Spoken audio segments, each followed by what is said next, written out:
आज यस कार्यक्रमका अतिथि श्री प्रमुख अतिथि विश्वविद्यालय सम्पूर्णलाई हार्दिक नमस्कार। आज चाहिँ म चेपाहरूको नागरिक पर्वको अवसरमा चाहिँ के छोटा के मुक्तकहरू भन्न गइरहेको छु। मुक्त खासै लेखिन, पुरानै मुक्तक सुनिदिनुहोला। भत्काइकन फेरि पनि जालो लगाइसकेका रहेछौ, बोलाएर सबलाई पालै पालो लगाइसकेका रहेछौ। म परदेशबाट तिम्रो मनको खेत जोत्न आउँदा भत्काइकन फेरि पनि जालो लगाइसकेका रहेछौ, बोलाएर सबलाई पालै पालो लगाइसकेका रहेछौ। म परदेशबाट तिम्रो मनको खेत जोत्न आउँदा यता तिमीले पहिल्यै खेतालो लगाइसकेका रहेछ। त्यसै गरी अर्को मेरो बिहे भएको छैन, बिहे नभएपछि पीडा छुट्टै छ। केही डर केही लाज नमानी च्याप्नु परेछ, सधैँ बनाएर मायाको खानी च्याप्नु परेछ। अब एउटी बिहे नगरी भएन अब त। केही डर केही लाज नमानी च्याप्नु परेछ, सधैँ बनाएरै मायाको खानी च्याप्नु परेछ। अब त एउटी बिहे नगरी भएन, सीता रानीको ठाउँमा सिरानी च्याप्नु परेछ।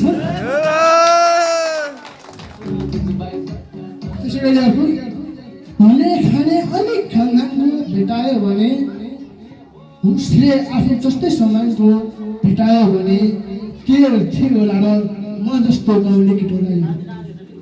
हुने खाने अलिक खानदानको भेटायो भने, उसले आफू जस्तै समानको भेटायो भने के थियो होला र म जस्तो गाउँलेलाई टिआर वा अमेरिका जापानको भेटायो भने। त्यसै गरी म अलिक कालो छु, कालो भएपछि पीडा छुट्टै छ। पागल बौला भिखारी बरुहरू बन्न तयार छु, सचिव अधिकृत मालिक बरु बन्न तयार छु। तिमीलाई आफ्नो बनाउन के बनाउँ भनिदेऊ न प्रिय। पागल बौला भिखारीहरू बन्न तयार छु, सचिव अधिकृत मालिक बरु बन्न तयार छु। तिमीलाई आफ्नो बनाउन के बनिदिउँ भन न प्रिय। तिम्रो लागि म त गोरु बाहेक अरू बन्न तयार छु। त्यसै गरी यो चाहिँ दुर्गा पर्साई होइन, खिदिपुरमा चाहिँ 4 लाख कमाउन सकिन्छ कम्प्युटर चलाएर भन्ने बेलामा लेखेको यो मुक्तक। छोडेर आफ्नो गाउँको परिवेश व्यर्थ आएछु, बदलेर नेपाली हो भन्ने वेश व्यर्थ आएछु। पछुताउँदै होला कृतिपुरको अम्फानी देखेर। छोडेर आफ्नो गाउँको परिवेश व्यर्थ आएछु, बदलेर नेपाली हो भन्ने वेश व्यर्थ आएछु। पछुताउँदै होला कृतिपुरको आम्दानी देखेर। सोच्नु हो परदेशीले यो परदेश व्यर्थ आएछु।